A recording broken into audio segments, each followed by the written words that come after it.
जुन देशमा रातको निन्द्रा पुरा हुँदैन, त्यही देशमा जिन्दगीका ठुला ठुला सपनाहरूलाई मनभित्र चिहान बनाएर एउटा मात्रै सपना सजाउनको लागि परदेशमा आएको मान्छे हुँ म। आमाले मैरीमा बालेको एउटा सानो दियो हेरेर ताराबाजी लैलै भन्दै खुसी हुने म अहिले रातभर झलमल्ल हुने सहरमा पनि मनलाई अन्धकार बनाएर बाँचिरहेको एक परदेशी हुँ म। आमाले मैरीमा बालेको एउटा सानो दियो हेरेर खुसी हुने मान्छे हो म। अहिले रातभर झलमल्ल हुने सहरमा पनि मन अन्धकार बनाएर बाँचिरहेको छु। मलाई अझै पनि याद छ त्यो आमाको चरचरी फुटेका पैताला, ती हिलाले खाएका औँलामा पाउरोटी छाप चप्पल नलगाई मलाई बत्ती बोल्ने चुई चुई गर्ने जुत्ता लगाइदिँदै थिरी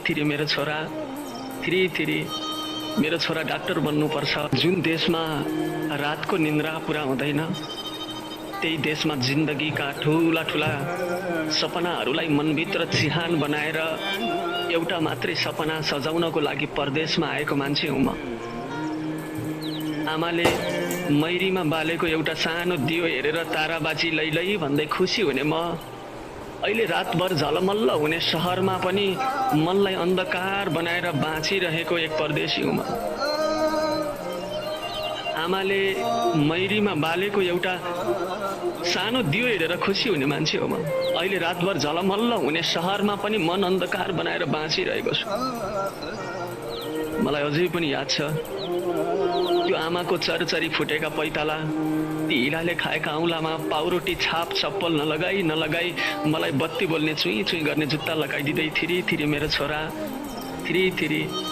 मेरो छोरा डाक्टर बन्नुपर्छ। जुन देशमा रातको निन्द्रा पुरा हुँदैन, त्यही देशमा जिन्दगीका ठुला ठुला सपनाहरूलाई मनभित्र चिहान बनाएर एउटा मात्रै सपना सजाउनको लागि परदेशमा आएको मान्छे हुँ म।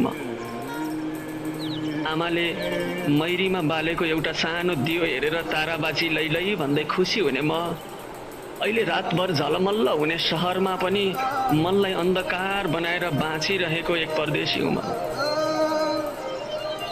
आमाले मैरीमा बालेको एउटा सानो दियो हेरेर खुसी हुने मान्छे हो म। अहिले रातभर झलमल्ल हुने सहरमा पनि मन अन्धकार बनाएर बाँचिरहेको छु। मलाई अझै पनि याद छ त्यो आमाको चरचरी फुटेका पैताला, ती हिलाले खाएका औँलामा पाउरोटी छाप चप्पल नलगाई मलाई बत्ती बोल्ने चुई चुई गर्ने जुत्ता लगाइदिँदै थिरी मेरो छोरा डाक्टर बन्नुपर्छ। जुन देशमा रातको निन्द्रा पुरा हुँदैन, त्यही देशमा जिन्दगीका ठुला ठुला सपनाहरूलाई मनभित्र चिहान बनाएर एउटा मात्रै सपना सजाउनको लागि परदेशमा आएको मान्छे हुँ म। आमाले मैरीमा बालेको एउटा सानो दियो हेरेर ताराबाजी लैलै भन्दै खुसी हुने म अहिले रातभर झलमल्ल हुने सहरमा पनि मनलाई अन्धकार बनाएर बाँचिरहेको एक परदेशी हुँ म। आमाले मैरीमा बालेको एउटा सानो दियो हेरेर खुसी हुने मान्छे हो म। अहिले रातभर झलमल्ल हुने सहरमा पनि मन अन्धकार बनाएर बाँचिरहेको छु। मलाई अझै पनि